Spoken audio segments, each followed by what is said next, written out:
بسم الله الرحمن الرحيم. الحمد لله رب العالمين، والصلاة والسلام على سيد المرسلين وعلى آله وصحبه أجمعين، أما بعد. اللهم أرنا الحق حقا وارزقنا اتباعه، وأرنا الباطل باطلا وارزقنا اجتنابه. هلا درجة درس كان من شرح منهاج الطالبين إمام النووي رحمة الله عليه. أمر دشيل سر كتابه تشيتر حسنا كتابه بيوع تواما نكر لبروي بيوم من هذيك ديار كرا ديار لكتاب بيوع هر أو من ده خيان درتن أو كتابه ساد خيان في دكتور كتاب النكاح. نكاح لروي زمانواني بمعنى الضم والجمع، يعني كو كردنوا لقال يك نزيك كردن جنوب ياويش، يعني تسان ليك دورن دواتر تسان لذا كان نزيد شان ذا كانوا ضلت تناكحت الأشجار إذا تمايلت وانضم بعضها إلى بعض دار كاتك أو بر أو لا أولاد كاتن ليك نزيك دبيتها بوي شيء تناكحي بو بكار ديتن لروي الشرعش دفرمي عقد قريبستيكا يتضمن إباحة الوطء بلفظ إنكاح أو تزويج أو ترجمته. عقدك قريبستيكا تسل خوي دقريتن حلال بوني جود بون لأني ما جنوب ياو بنام بلفظ إنكاح يان تزويج يان ترجمي تزويج إنكاح. إنكاح بمعنى كلمة جنيتو، تزويج يعني تزوت مكر لقر أو إيكا برن بياوكا. ديارة عرب لزماني عربي أصلي نكاح حتى القرآن لما عندك آياتك من هي خلافة شيء لسر هي تقريبا مسألة نكاحي أو بعقد أو كتحليل محلل ومحلل له كبيغمبر يقول لعنتي لك كرديا كاتك بز عقدك إذا كانوا دوات الناس تلاقي أفرتك تلاقي ده تبوي ببياي كم أوش استنادا لبؤبايات ذكرتن كمسألة عقد بمعنى وطأ ده زود بنيا بمعنى قريب بستكديتن أو خلافك بوي لو درس بوا أصل النكاح عقدة قريب بستكيا ينزود بونا أجر عقدك بيك أو تدرس تكابرا كسيك جني خوي طلاق ده سيبه بوي حلال بتوع كسيك بس قريب بس يرجع لكاتو طلاق ده توا أو قربرين عقد بيه وبس بعقدك حلال يدبتوا أقبرين وطأ بمعنى وطأ دبي زود ببي أو كاتي مزورة قد زود بيا قد قري زود نبي أصلا هر حلال نابته بو بياوي يكمي وخلافة لتسري هالضاوة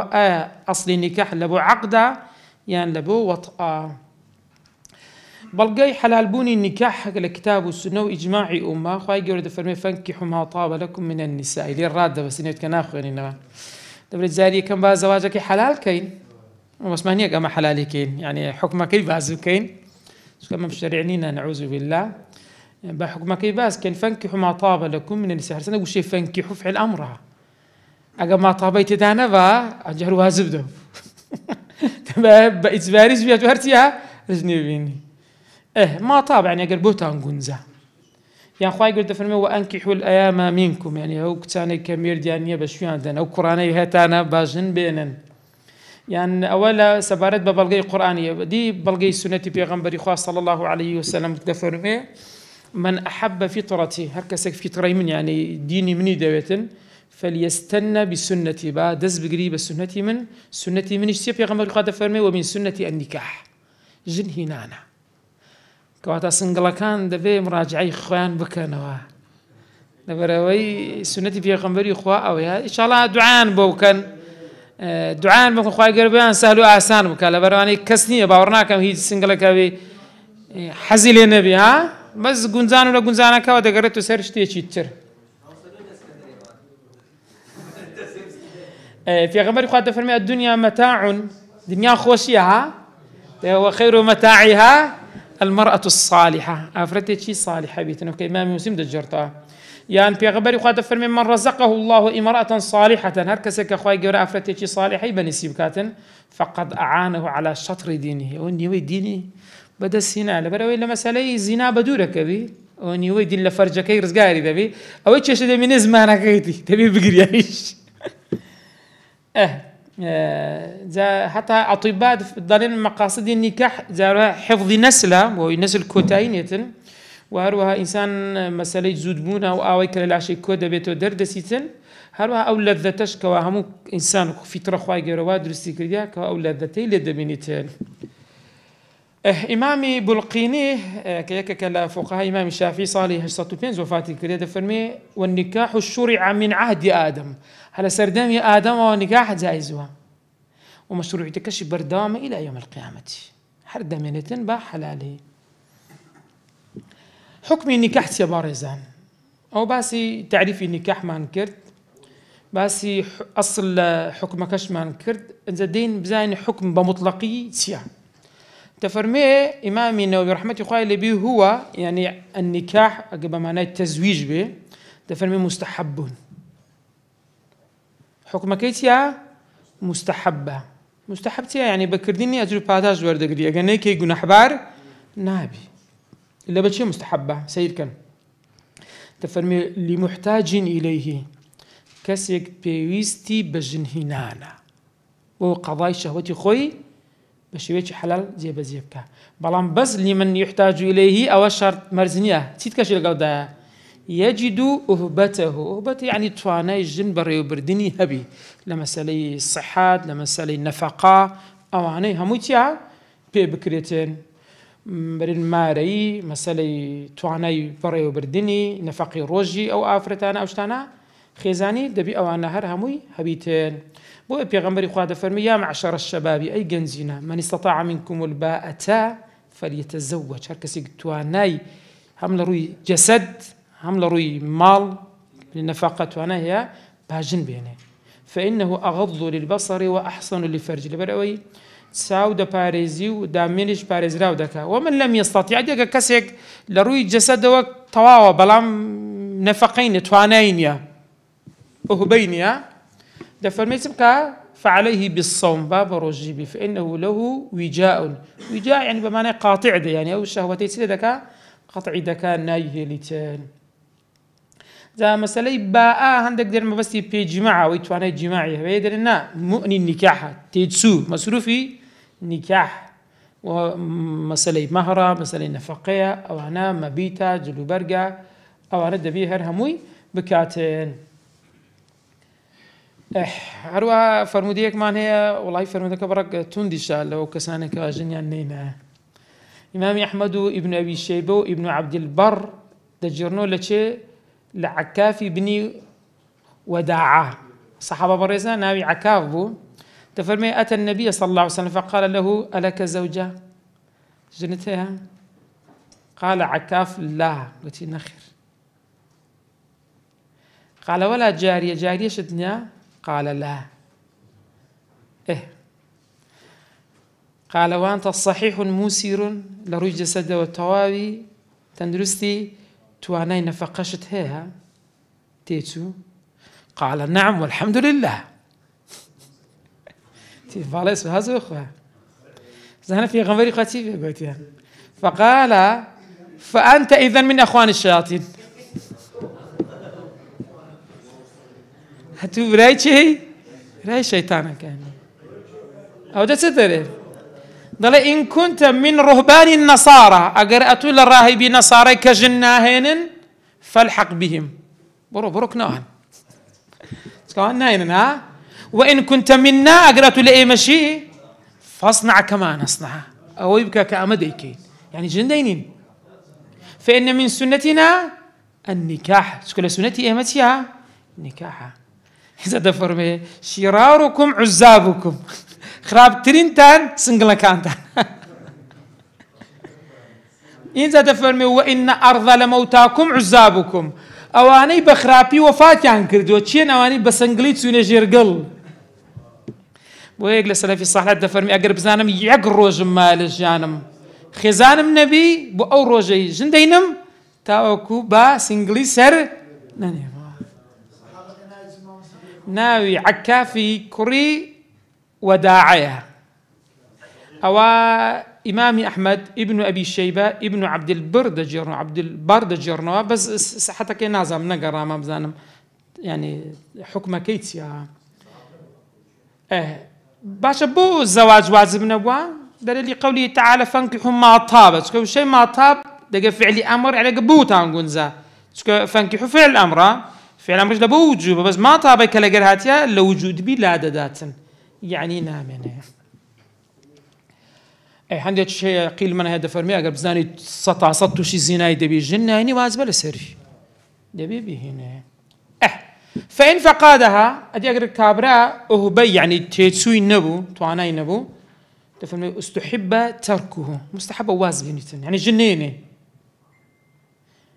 لقوله تعالى وليستعفف الذين لا يجدون نكاحا حتى يغنيهم الله تاكو خواهي غير بفضل خوي دولة من ديان دكاتين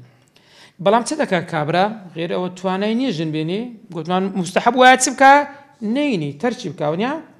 نيني تن بلام تشون شهوتي بالشيني دفرمي ويكسروا شهوته بالصوم باب بالصوم بروجبين سيلب كاتن بشكيني هر كل واحد سكي بيغمبري قطع عزب اسمان كيرت حتى قالوا دلين والصوم يثير الحركة أولا سرتا الصوم اشتهر كابر هر حركة هردمينة جولي هردمينة بلام در فإذا دام سكت أجر بردوام ورس الروجي أو شهوتي لدي سكوت دكا نام يعني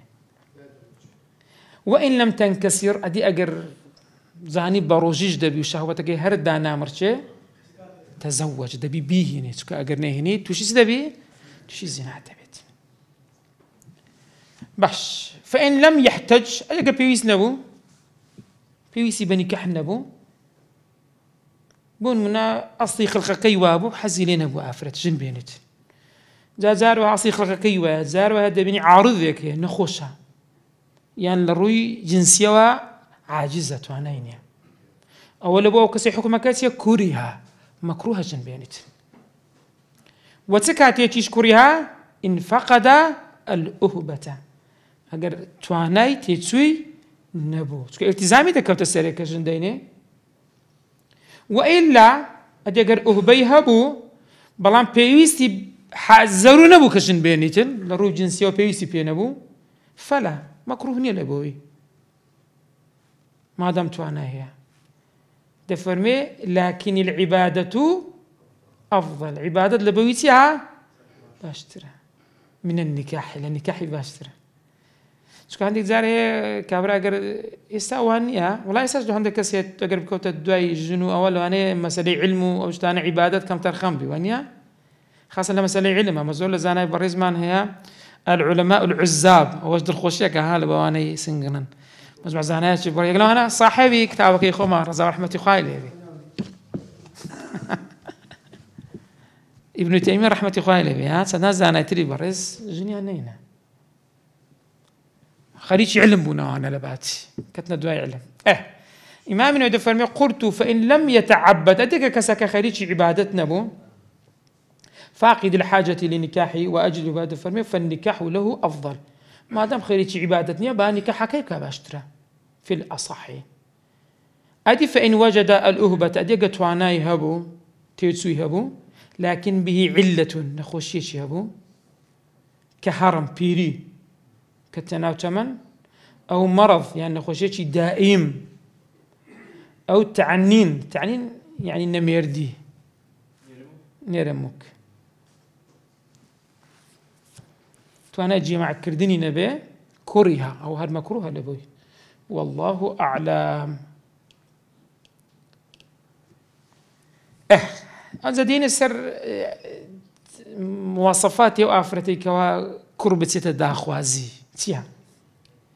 تفرمي ويستحب دينا يعني تيا تكملة كمان كان أخونا دو وقف ما كرر بس مستحبة كواتيا دين دار بآفرتك أهل دين به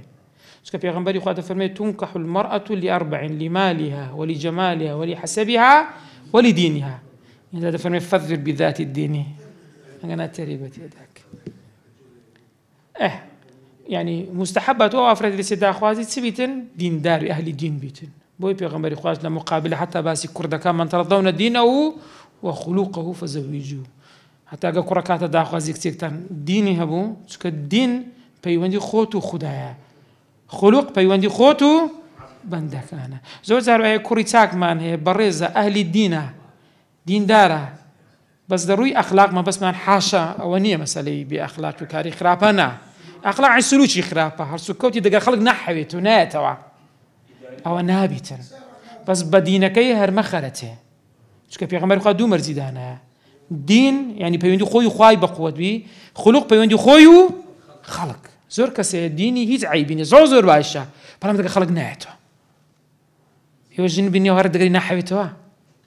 أو تشي أقدر دربن أدي أقدر بس أخلاق بو أو تشي دبي ديني شي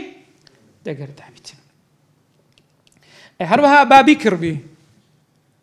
يعني تيا با كذبي أو حد سيد جابر في غمر فرمي هل لا أخذت بكرا تلاعبها وتلاعبك كتنبوك لقمي قلبك وقمي قلبك كاتن زوا لكتبي فقادة فرمون حتى كتستان دايك باويش كربيتن ولا كتبي فقي باسكرا تكتسون بوكسك با كربي با كتزبيتن باويش يعني كرب يعني شني هشتا نينا بيت والله مسألة كردي هي مسألة كردية كعكسية وياها ببيتوانا ونازم لشين دريا وقرت دري دائما جني بدا شيء نوردي لوتشكا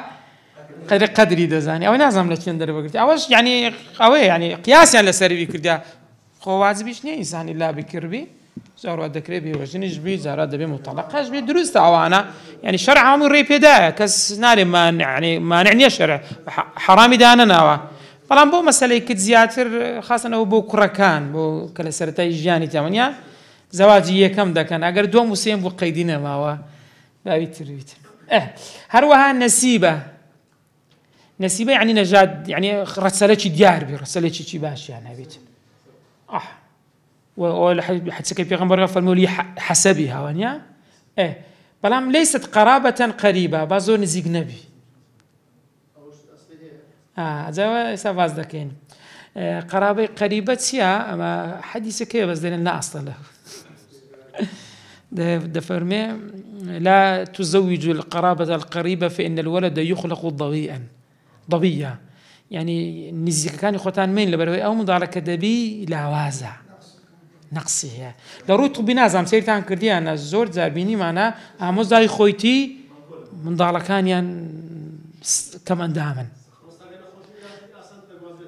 بس ليرش درنا باش أدبو إمامي علي فاطمة ينادر خو فاطمة أموزاي خوي نبو كتي أموزاي يعني درجيك دورتره كحكا درجيك دورتره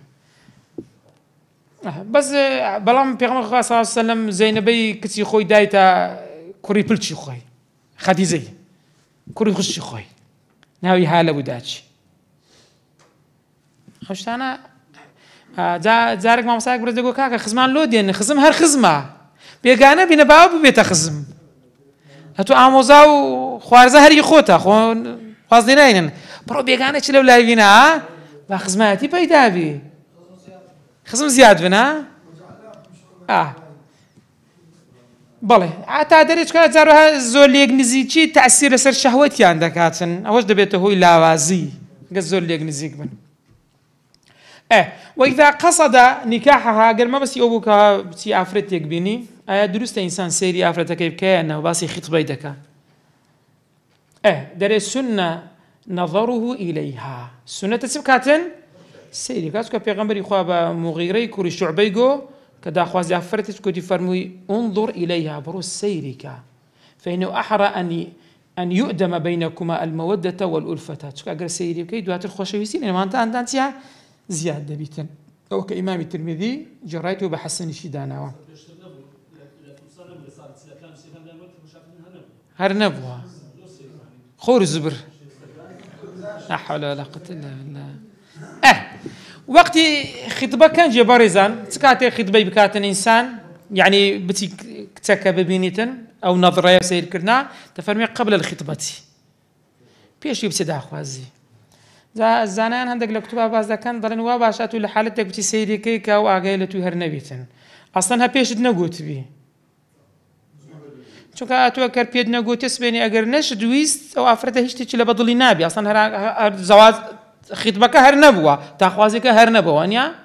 لە ڕێگایەک لە شوێنیان جاروها دەبینی دەیبینی بچی سەیری کەیک حالەتێک واکە ئەو ئاگای لە خۆ نەبیتن نەوەک خۆی ئامادە کردبی وەکو ئێستا وەلە خۆ دەکەن دوای زەواج ئەوەی کە هیناویتی ئەو نییە هیچ شتکە دەرەچی ئەوەش کە یەک لە کێشەکانە کە زۆر جار باز دەکەین بصراحة هذا شيء حتى عندي زار يعني من وقت تصور ذاك بلواني أو عقد زواج زار دانا مزري لسرتي شكت أو كسيدي تيتت استا يجي ترى استا بكورج راسنا ها بين خما يكره كانت استا خريكها وكوان دكان تزويرتي ها ئەوە یەکێکە لە کێشەکان. ئەوە جائزیش ینی بە چی پێ دەڵێن بە نەظەریش حساب نابیتن دروستە ئینسان هەتا دەفەرمێ ئیمامی نەوەوی دەفەرمێ وئین لەم تەئذەن هەتا ئەگەر ڕێژ پێ نەدەن یعنی بۆ نمونە ئەتوو دەچێت داخوازی کچێک ئەگەر ئەوانش گوتیان وەڵامە ڕێژ نادێن ئەتوو دروستە یعنی هەر سەیری بکەیت چکە دەرێ لێرە بازەکە دەرێ لئەلا تەتەزەیەنە تاوەکو نەچی خۆی جوان کات ئەگەر خەبەری بدرێتێ وله تكرير نظره دەشکرێ چەند جارە بەجارێک سەیرت کردێ بە تەواوی دڵت ئۆقرەی نەخواستێ بەڵام نابی هەدەفەکە نەظرە بێ هەدەفەکە زەواجە لە بۆ زەواج نێتی زەواجە تۆ بشەی دەکەی نەگوتی لە بۆ جوانی مرەوە دەی بازاری دووبارە کەمەلۆ من جائیزە نەخێرە و کاتێ حرام دەبێ گەنیەتەکە گۆڕا بەڵام ئاگادار من سەیرکردنەکەی ولا ينظر غير الوجه ئەوە وەجی پێ دەگوترێ وەرچە والکەفەین ئەوە کەفە تا ئێرە پێش و پاشەوە پێ دەگوترێ کەف ئەوانەی بۆ هەیە سیر بکاتن نەک شوێنی تر بووینە لە غیری ئەو دوو شوێنەی دەست بکات چکە دەم و چاو لە بۆ جوانیە دائیمەن جوانی کە لە ئافرەت شتێکی گرنگە دەستیش نیشانەیە لە بۆ جەسەدی لە بۆ جەسەدی و ئافرەتەی کەوا چۆنە و هەروەها بەس بۆ پیاوی نییە ويسن للمرأة أيضا لە کتوبی شەرحەکان وە دەڵێت بۆ ئافرەتی سونەتە سەیری چ بکە سەیری کوڕەکەی بکات بە هەمان شت ئینجا جارە دێن بابزانین باسی سەیرکردنی پیاو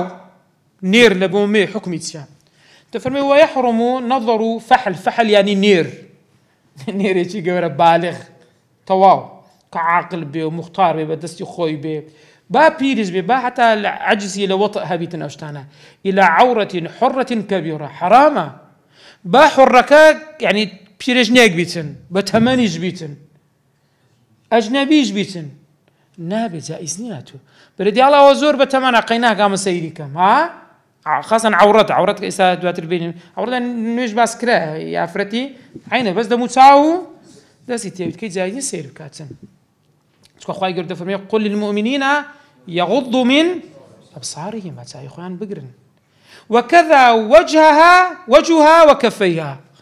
حتى وشيء كذا دائما لبي كذا خلافه بل حتى درجة جائزني حرام سيري سبكاتن دستي كفكان دقا دمو تساويش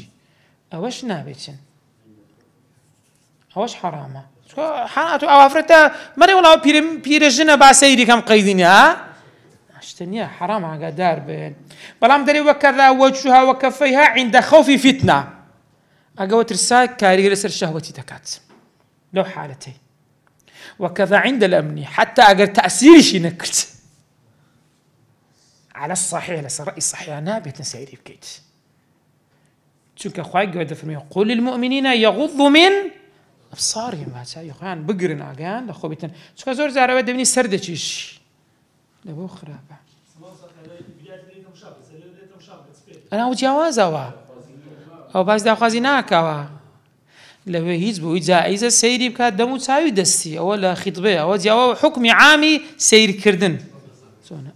ولا ينظر حسن أو كبري بيدو إقحام المسألة إلى هذه الموضوع يعني مسألة نهايتنا أو بابتي أنا بابتي بيوندي قصدي دانش ما باسي خطبة باسي شتانة لكن بس أولي حكمش كدداتي لأن أو موضوعي مسألة كحكم كدداتي بيد شار زادكات هروها ولا ينظر من محرمه أدي باش إنسان محرمي خويا محرم يعني أو كساني كزواج ينبوتون نابي على التعبيد لنا سبا داكتا دابيرتا خشكتا كتستا وانا بوكتا وانا مو تعبيد يا رضاع خشكتا لتي للشيري داكتا لتي ورمو للشيري أو مصاهرة بجنو مير دايتي خسو وكو دايكتا حكمي نفسي الشت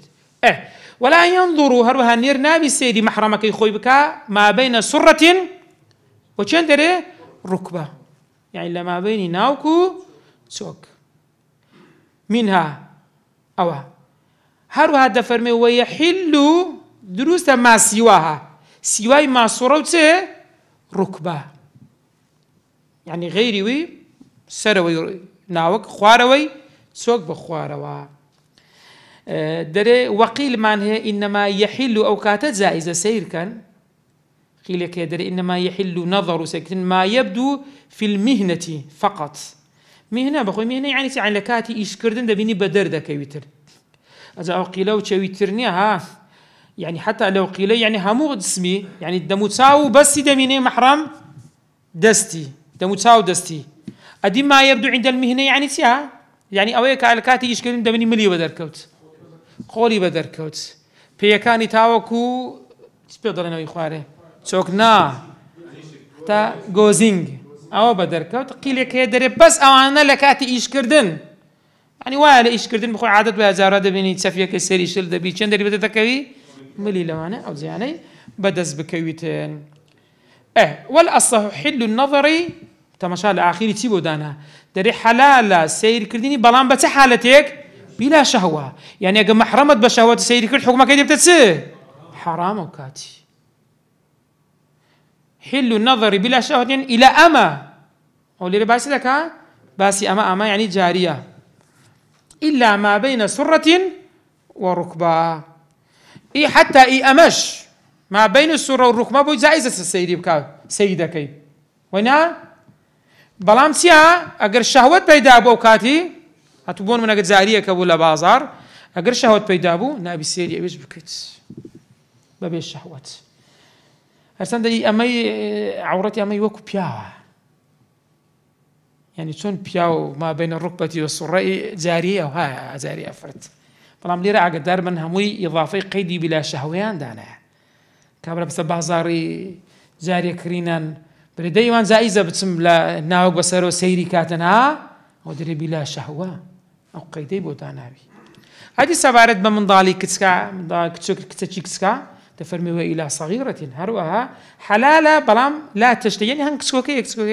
كإنسان هيش اشتهاي الشهوي لناكرة إلا الفرج تنها فرج النبي لو حالة فرجي زائز نيب هيز نوعك سير بكريت كواتا من ضالي كسكا أجر فرجي ديار نبو ضالي كسكا زور كسكا صغيرة يعني حتى عمود جسدي بلام بلا شهوة دي سنة قدار من نبي شهوة ثابتا بس فرج بهيز نوعك النبي شهوة ولا بدون شهوة زائز نين هذه السير بكريت وأن نظر العبد إلى سيده أدي عبد صداني سيري سيدته سيدكي بك يعني جوركي بس آفرج ذكري أن بهماشد الصح أن النظر العبد عبد يشبرين كوا بالغ بطاوبة كوا سيدك سيدي سيدكي خوي بكاتن وأن نظر ممسوح برزانوي كوا أندامي نيرينيش تهيتينيا مسح يعني كل لسا هيتينيا أو بيدا قلت لسه ممسوح يعني بو شويني ميز كردن تنها كونيك هي مخرج تكسكا هي وبس ميزاكي اللي بيدا كاو وأن نظر الممسوح بهماشت كالنظر إلى محرم كواتلي فيحل نظرها بلا شهوة يعني ربون من عبد يا سيري سيدك يخو كرد ببي الشهوة درستا بو الشهوة دي سان أويش اسمها بل كمان سيا بريزان يا كم شتخواي جورد فرمي أو ما ملكت أيمانهن بس عندك الآياتك هرب حديثك معنا يا ولقوله صلى الله عليه وسلم لفاطمة رضي الله عنها وقد أتاها بيغمبري خوا روجك تولي ومعه عبد يشي بيبو بيغمبري خوا تفرمي قد وهبه لها بخشية فاطمة رضي الله عنها بلام وعليها ثوب فاطمة زركة اللي بردابو إذا قنعت به رأسها لم يبلغ رجليها زركة كي كردو أقبلو سروي ببردا قاسي ودرا كرد بيبا خوارتري سري بدرا كرد يعني زركة كي زور والنبوة تفرمي وإذا غطت به رجليها لم يبلغ رأسها فلما رآها النبي كبيغمبر ديني وما تلقاه خريجسيا فرمي إنه ليس عليك بأس قيدنا إنما هو أبوك وغلامك أوتيا باوكتا وباوكت ما بين السرور والرقوانيا بو عبديش بهماشد كواتا عبد تاني سيدك يخوي بكاتن سبيدرن سريان قاسي برو خواروا بلام لتسي حالتي قلت ما نوانش لحالتك بدون الشهوة به يعني خواهي قولي لدوم يعني أو التابعين غير أولي الإربا يعني إربا بيكا منتيان بجنينان معني كثيرين أو تامان بيوسيان بحاجي نكاح نيا حكمي مراهق سوانا برزان تفرمي وأن المراهق كالبالغ سير كم برزان مراهق لفقه إسلامي جواز المراهق لكتب قوانين ولعلم نفس كدخل دريتن لعلم النفس عند الزاري دري مرتبة قناغي سبيدرن مرحلة مراهقة حتى باش بيستش دروا أهل زكاري ليرنا مراهقة تا كان جا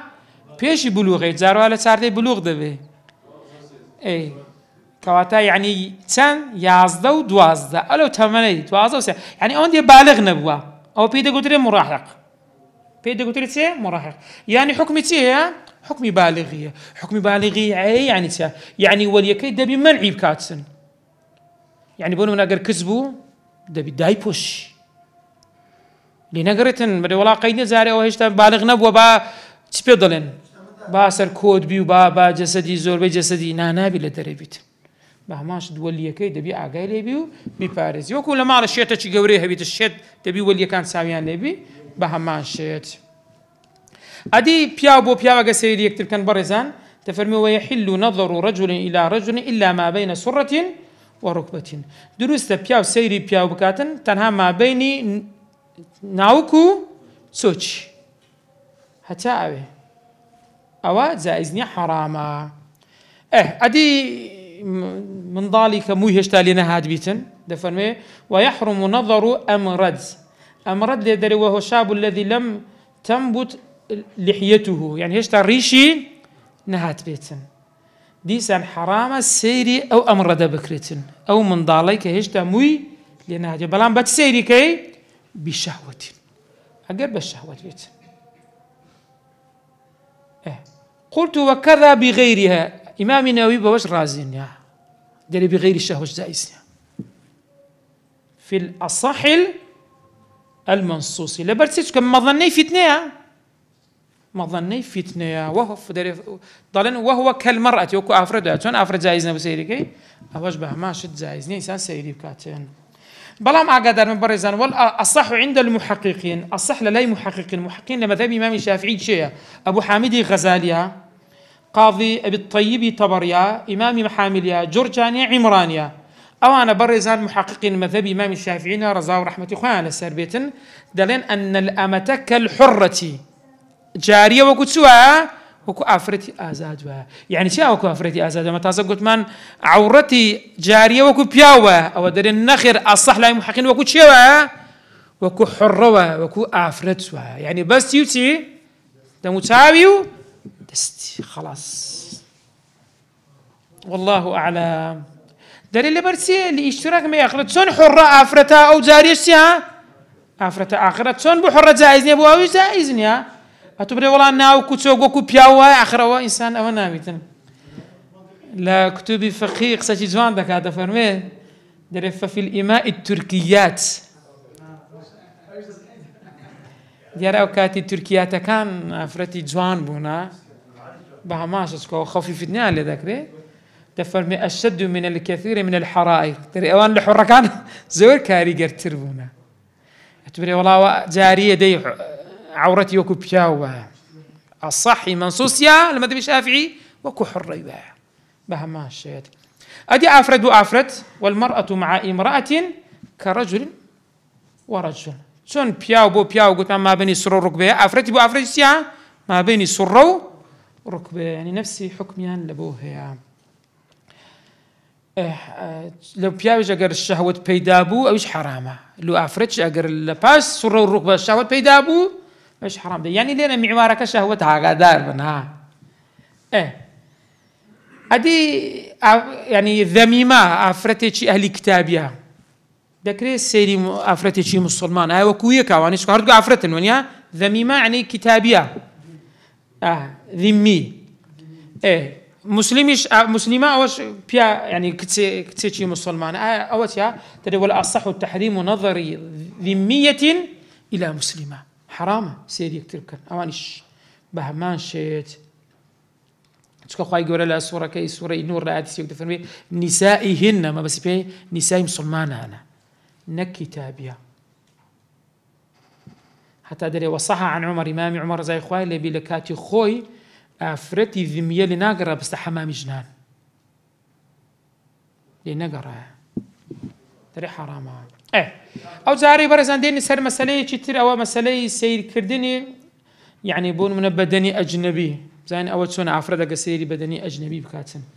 يعني بياو لبو جنجن لبو بياو ولا حالاتي مسألة طبية وش تعنا معناها هاي دروس نتاعسان ريبي دادر ريبي نادريت شونا تفرمي وجواز نظر المرأة جائزة عفرت سيري شبكة إلى بدن أجنبي مذكرة يعني لا شيء بياوك نيجو أجنبية بياوك بلام تشين دري ما سوى سرته ما بين ما أجنبي سوى ما بين سرته وركبته يعني تان ناوكو تسوق تتاني سيري لا شكيتري بكاتن إن ديسا مرجع جرانا إن لم تخف فتنة أجر توشي فتنة نبي تقول لك فتنة ترسا بهما شد أوش نبي شهوتك فيدابو تشدر الزكاة وباس يودك عايشة داشي مادان رزاي خوالي بيد فرمي أنها نظرت إلى الحبشة وهم يلعبون أو تسن عبدي حبشي هابون لنا مزقوتي بامصام جميعا ذكر عايشة داش ما سيري ذكر في غمس صار سيري يعني سيري كردو هيج أول شيء نكرت بوي بدايتي قلت ما زائز السير بكان ما بين سورة ركمة نبي ونيا أو يتكدر استا بلام استدين باسي بلقيش كذا كين برزان بجارب جينا قلت الأصح التحريم إمام يدري نخر حرامه نابت أفرت سيري بدني شبكاتن بياو بكاتن دفرمي كا هو إليها وكو بياو لبو أفرت كوبو حرام بو أوش أو حاجة برقمانسيا وقل للمؤمنات يغضضن من أبصارهن تعيخان بقر نوعا ونيا هم يدقرتو هروها سلمة دجرتو دفرمي روجه چند اگر میمونی دایچی من دارن هر دو چند رضای خوان لبی لكن پیغمبری خواه بون لو کاتی عبدالله کرو مکتوم هات تفرمي پیغمبری خواه کوبری امی حجاع امی شاردو لبی قلت من ای پیغمبری خواه هذا هو اعمى لا يبصر نابنا نامان بینی فقال افعمياواني انتما اي وش نابنان ألستما تبصرانه نايبين ما بويا أو إمام النووي لسر أو حديثي دفرمي جائزني ونظرها هروها نظري أفرد لبو محرمكي أفرد لبو شيء لبو محرمي يعني كيتس سيري بابي بكا ونيا براي بكا وانا مو محرمة يا محرمني بابيري خالي مامي وانا مو محرما دفرمي حكمي تيا كعكسي وكو إي بياو لبو جني تون بو إيوانش أو حيا تون كر سيري داجي كاتسونا حكمي داجي لبو كري بون منا أوها برا لبو خشك لبو برا أوها عكس يتر وهروها لرباس دكاتن باسي ما يحرم من النظر بهو النظر تحرم دبي برزان دفرمي ومتى حرم النظر لهش في انك سيري كردن حرام به حرم اللمس دستيدانش حرامه شكا اگر انسان بتساو ببينينا الشهوتي لذتي شهوة ببيني بدس لدان او لا ترى او لا ترى حتى على كتاب الصلاة ببيرتان به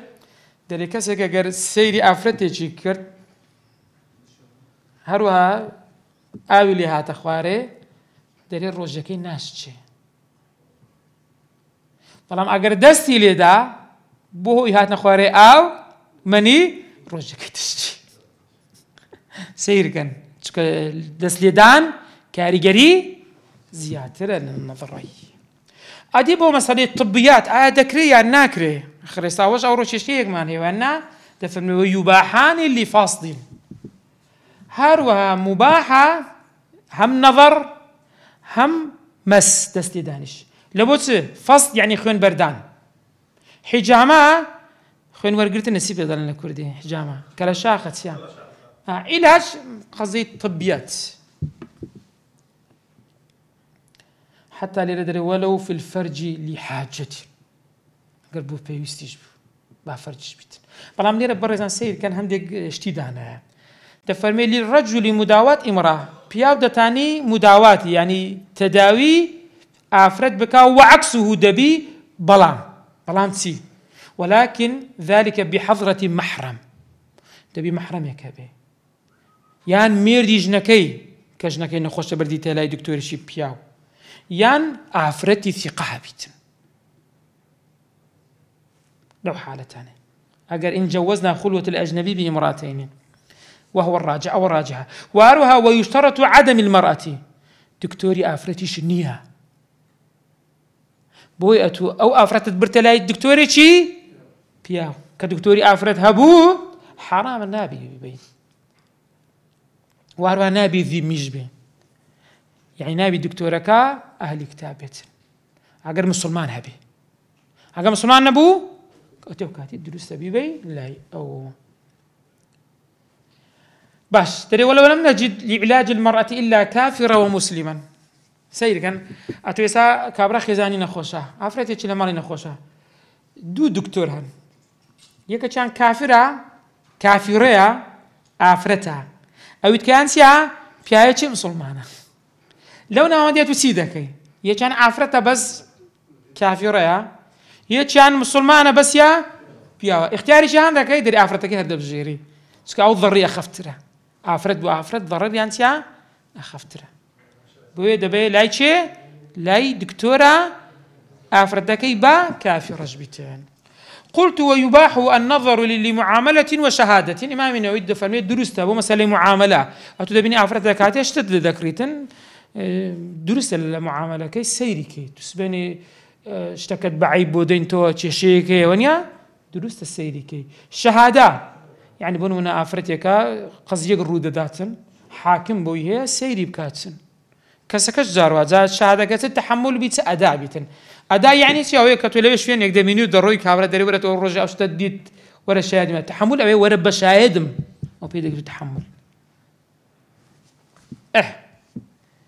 وتعليم أدي مسألة في الكرديان وتعليم ونحوها دفرمي بقدر الحاجة بيوستي سان بيوستا أو لو حالتي بقول مسألة فاتحة فاتحة لأنه مش واجبة وني ركنا واجبة تكريف يعني فكرتين يعني وش تاني كوازورن بلام لو حالة أنا دفرمي دبي حجاب دا بندري برديق لنيوان هردو لا هبيتن وبقدر حاجج بي والله أعلم ما بين ضرورة نقزيات إلا ضرورة بيان وللزوج النظر إلى كل بدنها بو بيا شيء سيري هم بدني عفرتي خوي بكات شوكا استمتاع لي دبينتن حمو يدرستا تائرة كسفساري هي بابتسينا سر خطبي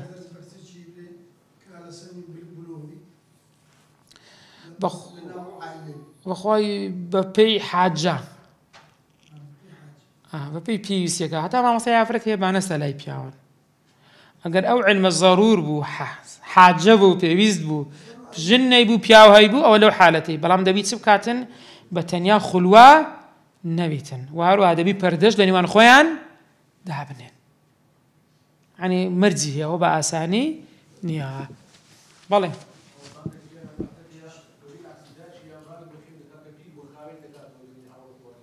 أو ضروراتها درستها ريبي تدري بعد هاي شيء بيه تبون من كابرا داي شيء خوي كزني خاويني كاتو أو أفرتش بيوسي بخاوين كرناوي ونيا بعد داي لا حالتي الضروري دري الضرورات تقدر بقدرها وقاعديها ببي بيوسي كريبي تدريت ما دام ناتاني خاوين كاتو أو خزاني بويناكا أفرتش ناتاني بو بقري كتسيني بتشي لبوي بكا بلشي خوشش نكان نايكا كزنيا يا خو دايك بتاقيتن اللي بيسي نايم تو بمريتن ونيا بوهي أو كاتي لو حالتي بتسي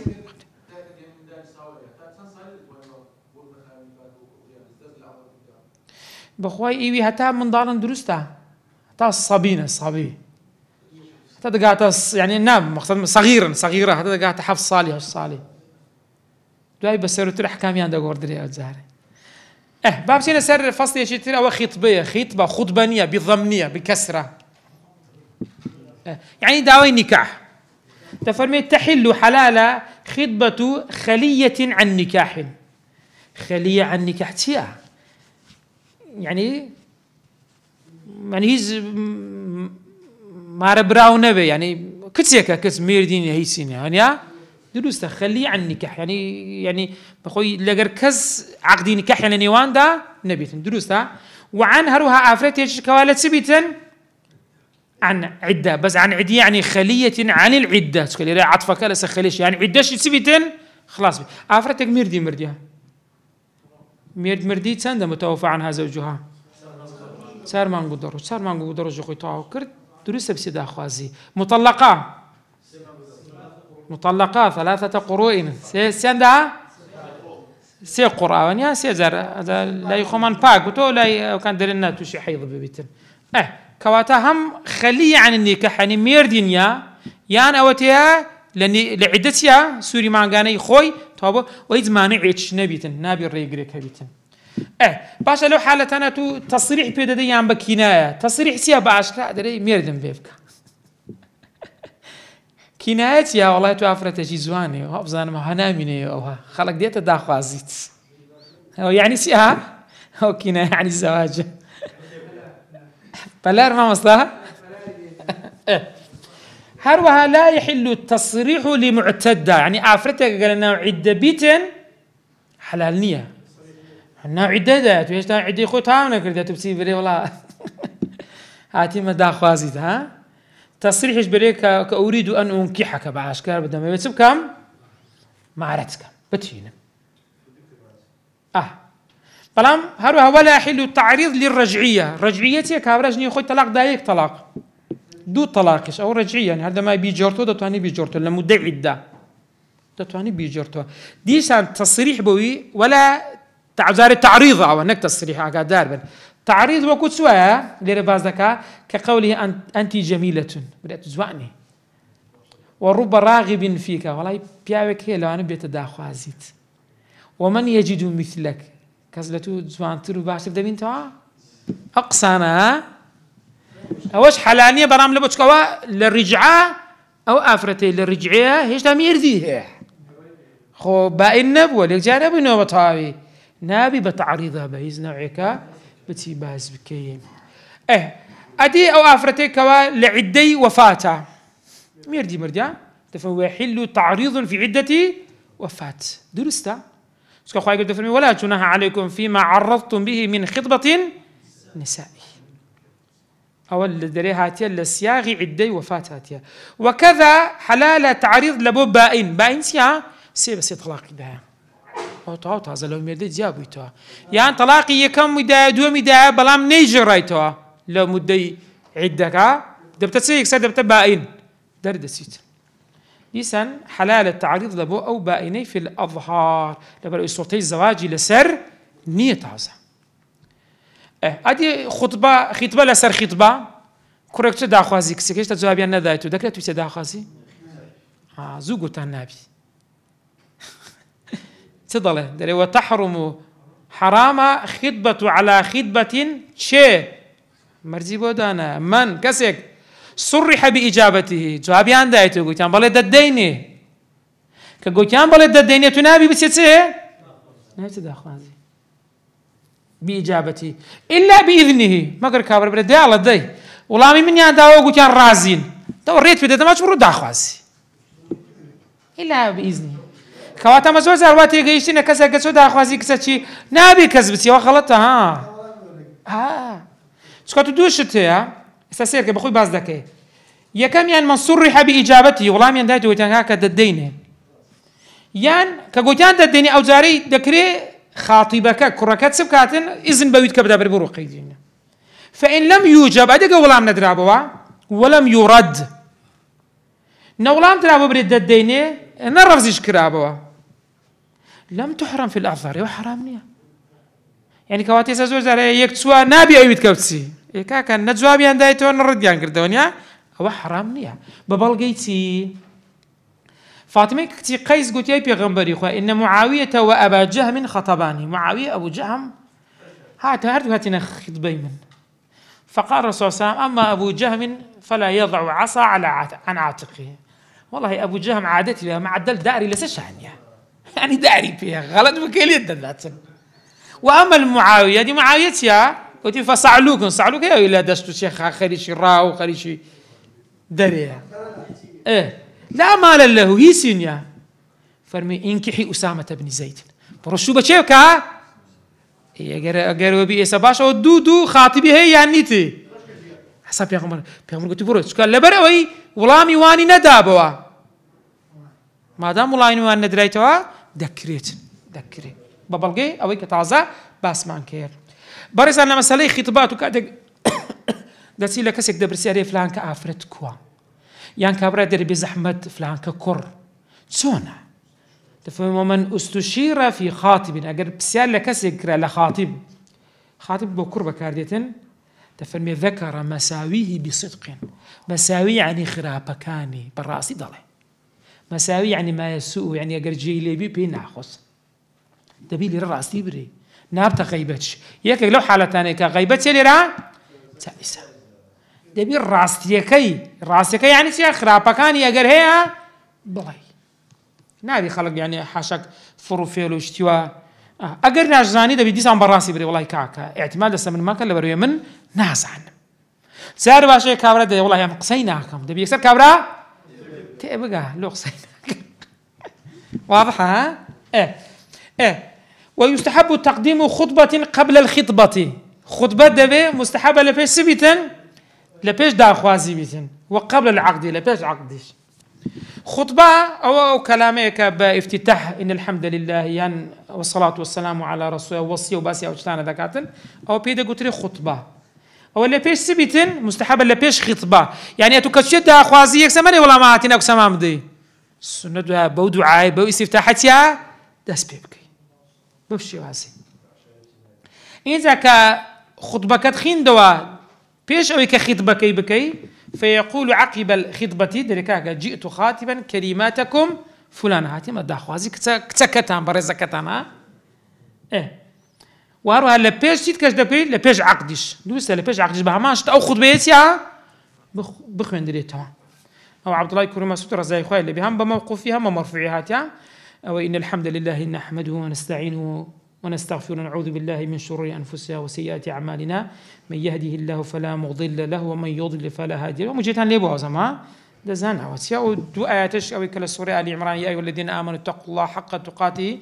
ولا تموتن إلا وأنتم مسلمون وهروا سورة نساء يا أيها الناس اتقوا ربكم الذي خلقكم من نفس واحدة تاوكو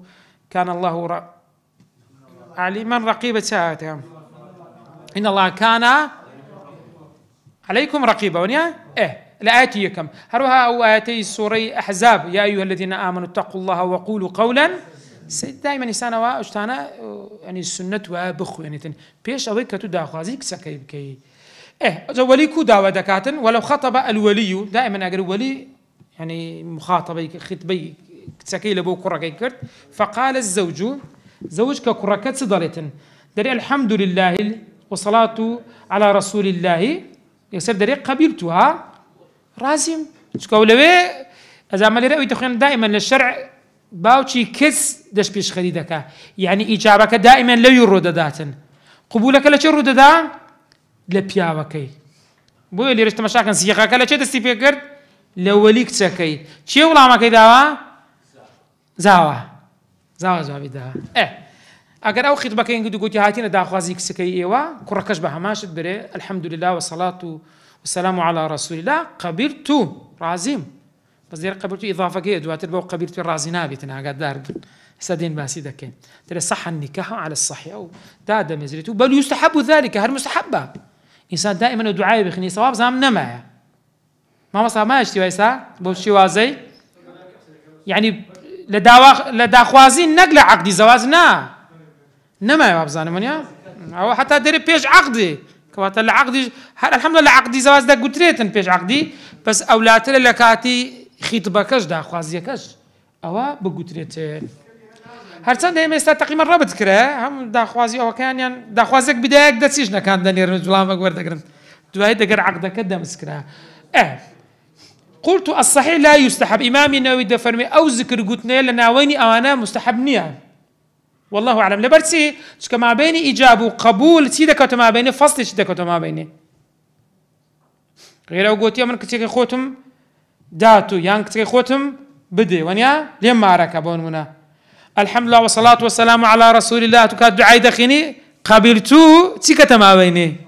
فاصلي كتما بيني والله أعلم تفرمي فإن طال الذكر